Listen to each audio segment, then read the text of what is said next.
Bien, hermanos, hermanas y amigos oyentes, Dios les siga bendiciendo. Vamos a hacer una grabación de un tema que nosotros, la palabra la hemos escuchado mucho, y la escuchamos y la escucharemos por siempre. Y es el siguiente título: la amargura, el pecado más contagioso. La amargura, el pecado más contagioso, y dice lo siguiente el autor. Hace tiempo prediqué en una iglesia donde el pastor deseaba que yo hablase con Alberto, uno de los diáconos de su congregación. 3 años antes, la esposa de Alberto había hecho abandono del hogar y se había ido con otro hombre a la ciudad capital, dejando a su marido y a sus 2 hijos. Me explicó el pastor que los esposos eran buenos cristianos y que no había motivo para que ella abandonara a su familia. Aproximadamente 6 semanas después, la mujer entró en razón y volvió a la casa arrepentida.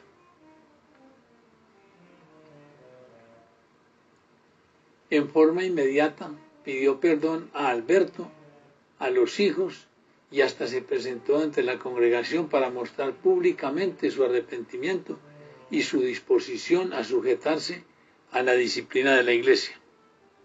Alberto me explicó en palabras terminantes que aunque había permitido que su esposa regresara al hogar, no la había perdonado y no la perdonaría. Peor todavía, declaró que estaba dispuesto a esperar el tiempo necesario hasta que los hijos de 6 o 9 años crecieran y se hicieran mayores, para entonces vengarse de ella. Aunque había transcurrido poco tiempo desde el incidente con su esposa, ya se veían huellas de amargura en el rostro de Alberto. La amargura no se ve solamente en casos tan extremos.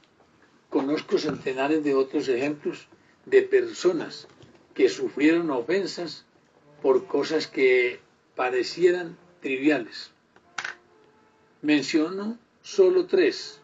Una mujer se ofendió porque el pastor no estaba de acuerdo con su definición de alabanza, y desde aquel momento empezó a maquinar para sacarlo de la iglesia. 2. Un hombre vivió amargado desde que lo pasaron por alto para un ascenso en su empleo. 3. El intercambio de cartas con una profesora de Centroamérica ilustra cuán sutil puede ser la amargura en la vida del creyente. El problema de presentación era que esta mujer se sentía sola y triste, porque su hija, yerno y nieto se habían mudado a los Estados Unidos de América. En su segunda carta no utilizó la palabra sola, sino abandonada. Y en lugar de triste, surgió el término enojada. En las siguientes misivas se hizo evidente que estaba sumergida en una autocompasión y amargura. No solo se sentía herida porque su hija vivía en otro país, sino además resentida porque, según ella, los otros familiares que vivían cerca no la tomaban en cuenta, después de todo lo que ella hizo por ellos. En lo personal, empecé a estudiar el tema de la amargura poco después de un grave problema que tuvimos en la iglesia a que asistimos desde hace varios años. La dificultad radicaba en una seria diferencia de filosofía de ministerio entre los diáconos y los ancianos. Pero lo que causó la desunión no fue el problema en sí, que se habría podido resolver buscando a Dios en oración, en su palabra y con un franco diálogo entre las partes, sino las personas ofendidas los chismes y la amargura resultante. En medio de esa crisis, en nuestra iglesia tuve que viajar a otro país para enseñar sobre el tema, cómo aconsejar empleando principios bíblicos. Era domingo por la mañana y esperaba que me pasaran a buscar para llevarme a la iglesia, puesto que el culto comenzaba tarde, contaba con un par de horas para descansar y prendí la televisión para escuchar la transmisión del sermón del pastor de la iglesia más grande de la ciudad. No podía creer lo que oía. Ese pastor estaba predicando sobre el tema que yo había enseñado el día anterior, el perdón. Como si un rayo penetrara en mi corazón, el Espíritu Santo me mostró que yo también era culpable de estar dejando crecer una raíz de amargura en mi vida por lo que ocurría en nuestra congregación. En forma inmediata me arrodillé para confesar el pecado, recibir el perdón de Dios y perdonar a los que me habían hecho daño. Qué alivio trajo a mi alma. Era como si alguien sacara un peso enorme de mis hombros.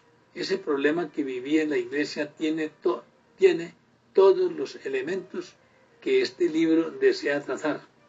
Quizá por esa razón el Señor me permitió experimentarlo.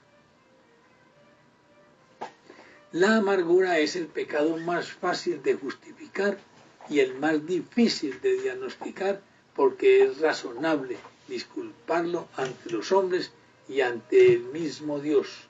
A la vez es uno de los pecados más comunes y peligrosos y perjudiciales y, como veremos, el más contagioso. Al escribir este libro es mi esperanza y mi oración que la persona amargada no solamente se dé cuenta de que en verdad eso es pecado, sino que además encuentre la libertad que solo el perdón y la maravillosa gracia de Dios le puede ofrecer. Esta es la introducción. Aquí viene la definición de la amargura. En el punto número 2. La definición de la amargura. Uno cree que no, pero la verdad es que la amargura es una sensación de angustia y desagrado. Eso es lo que es la amargura. Una sensación de angustia y desagrado que muchas veces no se muestra, no se ve. Y eso depende del carácter de cada persona. Hay unos que somos más difíciles de compartir o demostrar lo que estamos sintiendo. La definición de la amargura. En el griego del Nuevo Testamento, amargura proviene de una palabra que significa punzar. Su raíz hebrea agrega la idea de algo pesado. Finalmente, el uso en el griego clásico revela el concepto de algo fuerte. La amargura entonces es algo fuerte y pesado que pulsa hasta lo más profundo del corazón. La amargura no tiene lugar automáticamente cuando alguien me ofende, sino que es una reacción no bíblica, es decir, pecaminosa, a la ofensa o a una situación difícil y por lo general injusta. No importa si la ofensa fue intencionada o no. Si el ofendido no arregla la situación con Dios, la amargura le inducirá a imaginar más ofensas de la misma persona.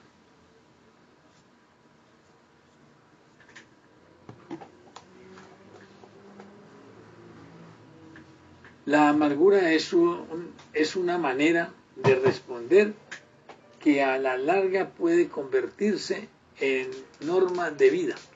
Sus compañeros son la autocompasión, los sentimientos heridos, el enojo, el resentimiento, el rencor, la venganza, la envidia, la calumnia, los chismes, la paranoia, las maquinaciones vanas y el cinismo.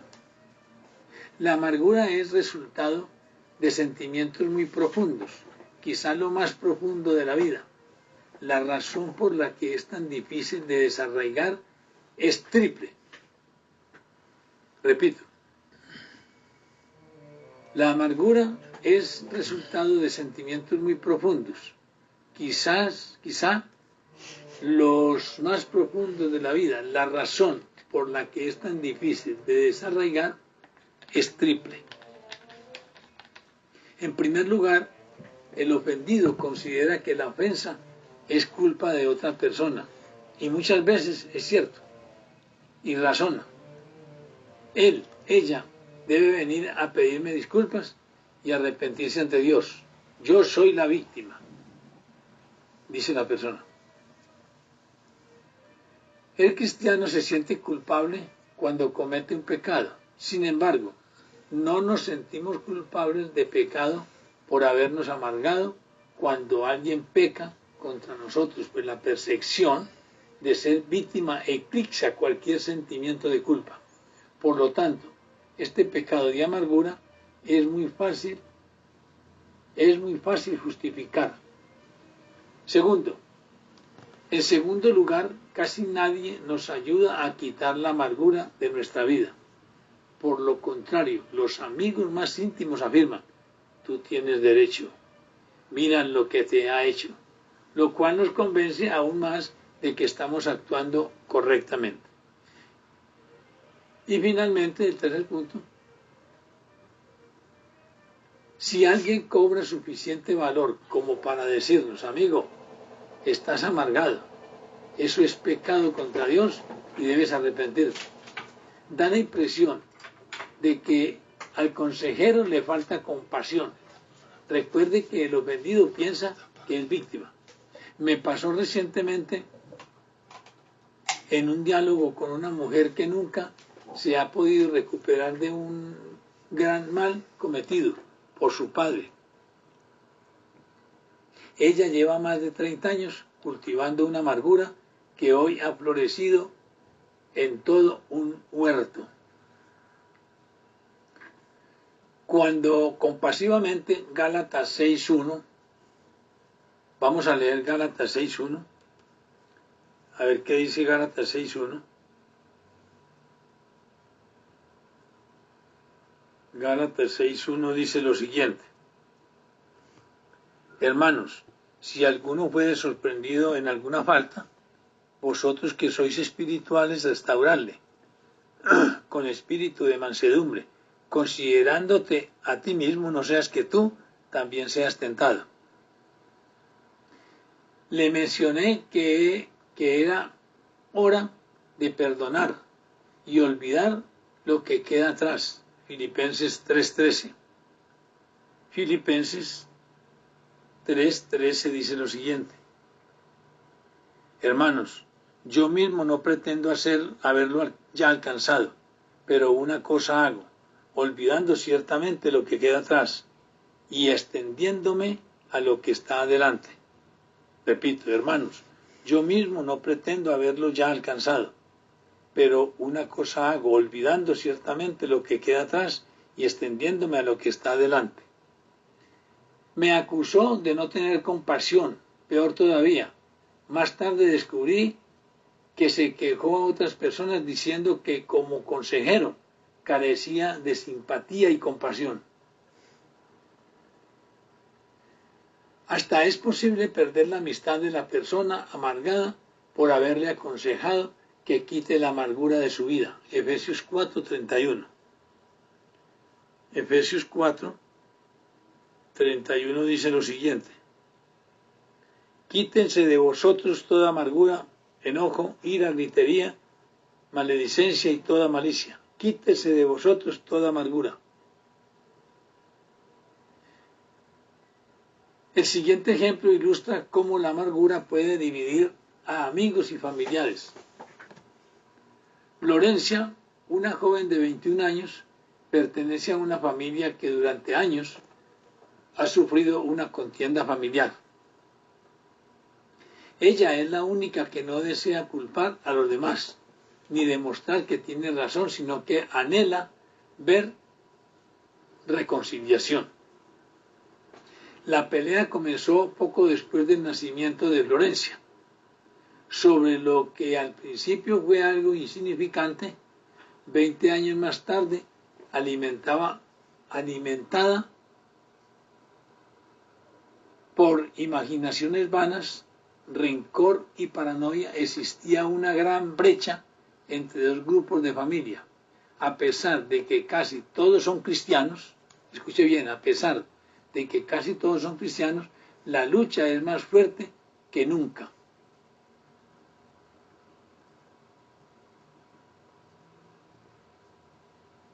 Florencia, tomando en serio lo que dice la palabra de Dios sobre la amargura, con todo el alma quiere que la familia se reconcilie.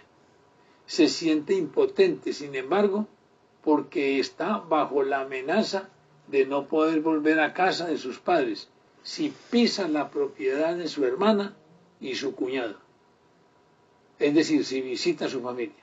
Finalmente, el lector notará una característica interesante en casi todos los ejemplos de este libro. Por regla general, nos amargamos con las personas más cercanas a nosotros. Aquí terminamos con la primera parte. Bien, hermanos, hermanas y amigos oyentes, vamos a grabar la segunda parte de el tema de la amargura, el pecado más contagioso. Y esta parte la titula el autor de la siguiente manera: las consecuencias de la amargura. Las consecuencias de la amargura.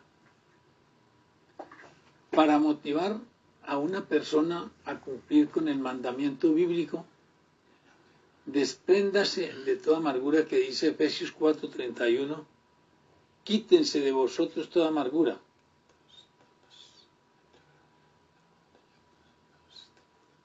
ira, gritería, maledicencia y toda malicia.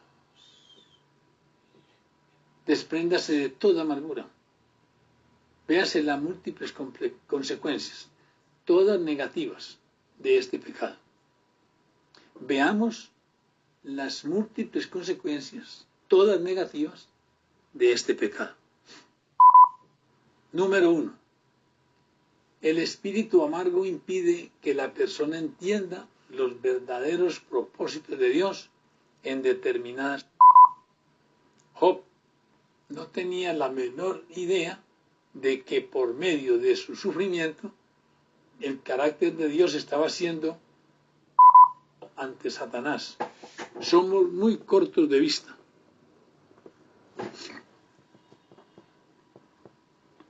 Dos, el amargo contamina a otros. En uno de los pasajes más penetrantes de la Biblia, el autor de Hebreos exhorta: mirad bien, no sea que alguno deje de alcanzar la gracia de Dios, que brotando alguna raíz de amargura os estorbe, y por ella muchos sean contaminados. Hebreos 12:15. La amargura nunca se queda sola en casa, siempre busca amigos. Por eso es el pecado más contagioso. Si no la detenemos, puede llegar a contaminar a toda una congregación o a toda una familia. Durante la celebración de la Pascua, los israelitas comían hierbas amargas. Durante la celebración de la Pascua, los israelitas comían hierbas amargas. Cuando un huerto era invadido por estas hierbas amargas, no se lo podía limpiar simplemente cortando la parte superior de las plantas. Cada pedazo de raíz debía extraerse por completo, ya que de cada pequeña raíz aparecerían nuevos brotes. El hecho de que las raíces no se vean no significa que no existan. Allí bajo tierra germinan y se nutren, crecen y los brotes salen a la superficie y no en un solo lugar, sino en muchos. Algunas raíces silvestres son casi imposibles de controlar si al principio uno no las corta por lo sano.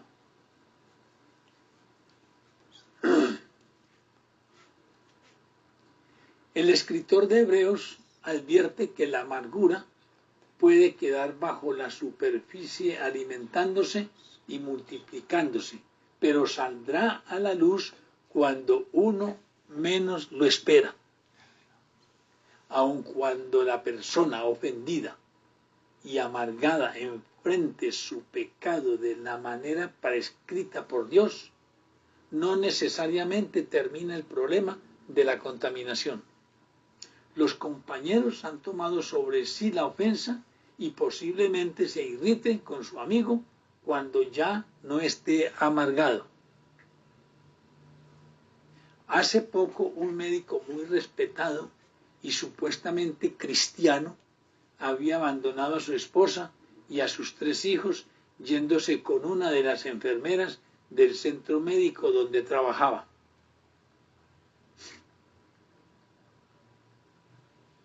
Después de la sacudida inicial, entró en toda la familia la realización de que el hombre no iba a volver, puesto que era una familia muy unida.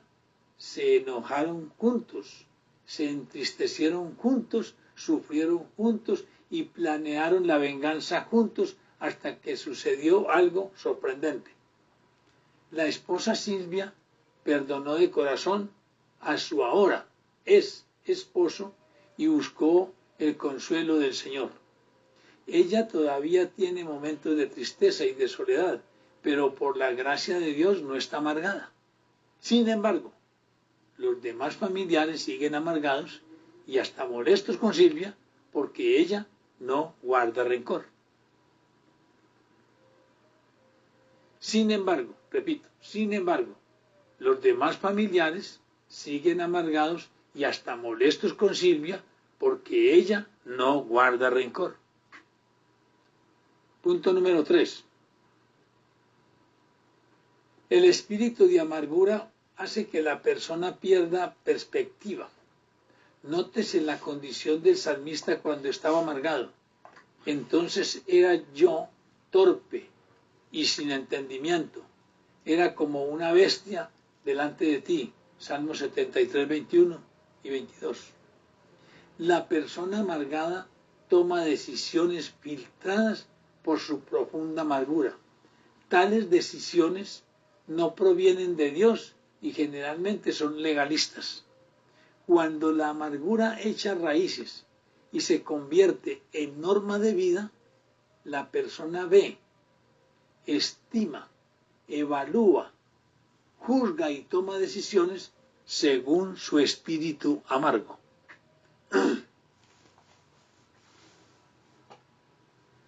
Nótese lo que pasó con Job. En su amargura culpó a Dios de favorecer los designios de los impíos. Vamos a leer Job 10.3. Job 10.3 dice lo siguiente. ¿Te parece bien que oprimas, que deseches la obra de tus manos y que favorezcas los designios de los impíos? Hasta lo encontramos aborreciéndose a sí mismo. Job 9.21. Job 9.21 dice lo siguiente. Si fuese íntegro, no haría caso de mí mismo, despreciaría mi vida. 10.1.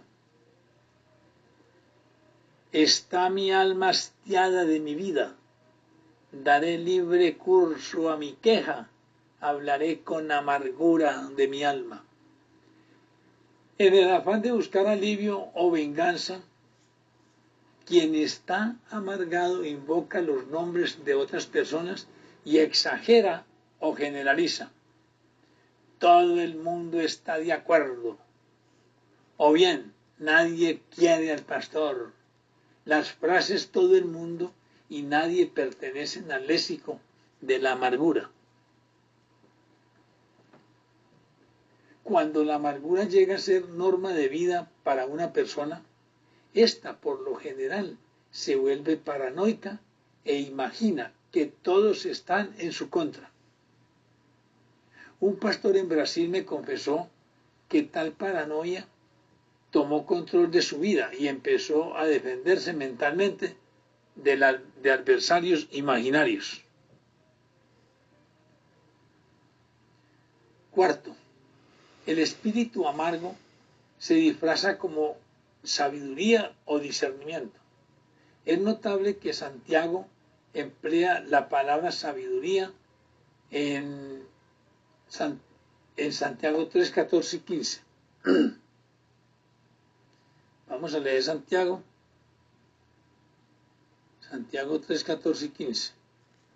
3, 14 y 15 dice lo siguiente. Pero si tenéis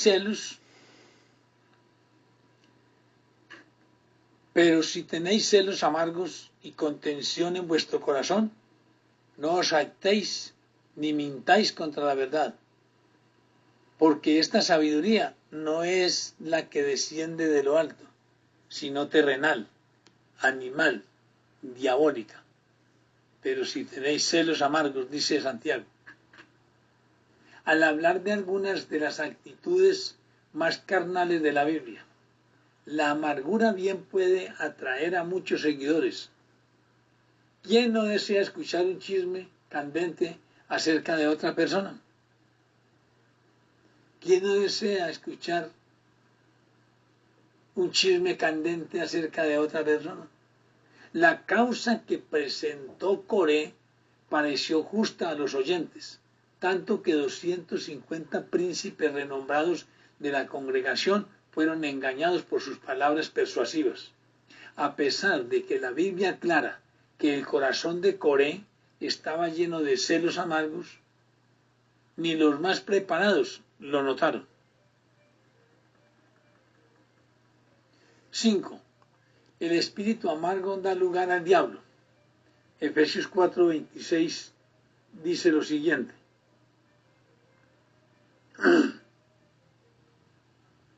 Efesios 4:26 dice, airaos, pero no pequéis, no se ponga el sol sobre vuestro enojo, ni deis lugar al diablo.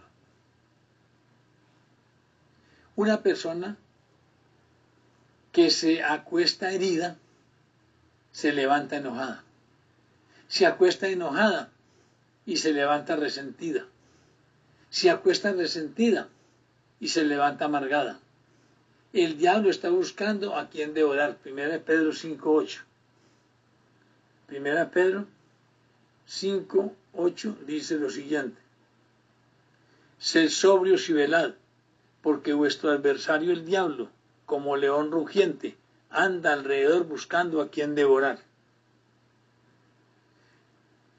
Pablo nos exhorta a perdonar para que Satanás no gane ventaja alguna sobre nosotros, pues no ignoramos sus maquinaciones. Segunda a los Corintios 2:11.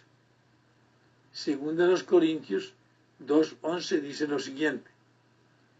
Para que Satanás no gane ventaja alguna sobre nosotros, pues no ignoramos sus maquinaciones. Satanás emplea cualquier circunstancia para dividir el cuerpo de Cristo. 6. El espíritu amargo puede causar problemas físicos. La amargura está ligada al resentimiento, término que proviene de dos palabras que significan decir de nuevo.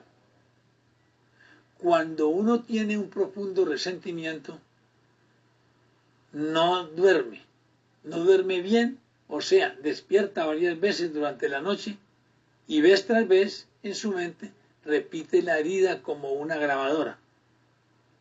Es un círculo vicioso de no dormir bien, no sentirse bien al siguiente día, no encontrar solución para el espíritu de amargura, no dormir bien, ir al médico, tomar pastillas, etcétera, etcétera.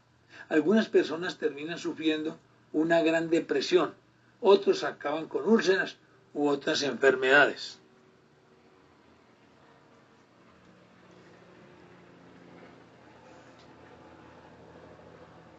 Al espíritu amargo, en el séptimo y último punto.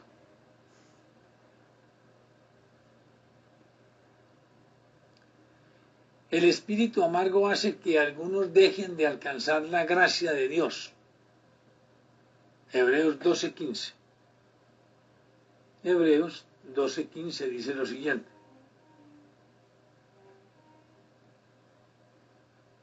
12:15.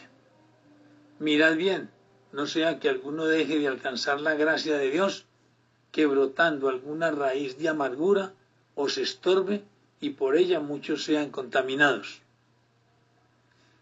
En el contexto de Hebreos, los lectores estaban a punto de volver al legalismo y a no valerse de la gracia de Dios para su salvación. La persona amargada sigue la misma ruta porque la amargura implica vivir con recursos propios y no con la gracia de Dios. Tan fuerte es el deseo de vengarse que no permite que Dios, por su maravillosa gracia, obre en la situación.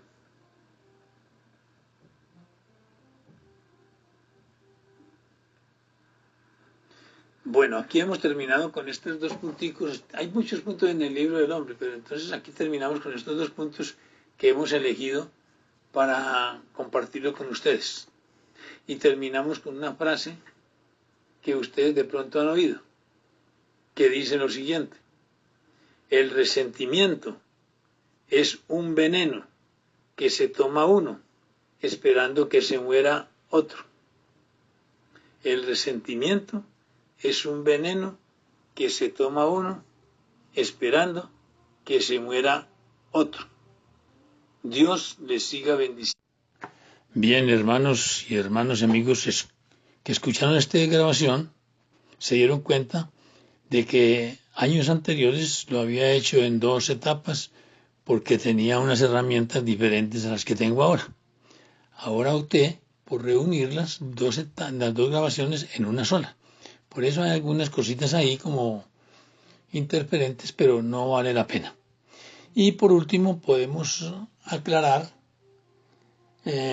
los sinónimos de amargura, que son amargor, aflicción, disgusto, sinsabor, tristeza, pena, dolor, sufrimiento, tribulación, tormento y pesadumbre. Todo lo contrario a lo que es la alegría y el contento. Parece mentira, hermanos y hermanas que me escuchan, pero la amargura es algo grave. No solamente en el creyente, sino en toda la humanidad. Que el Señor Jesucristo los bendiga grandemente y que la paz de Dios sea con cada uno de mis oyentes. Hasta pronto.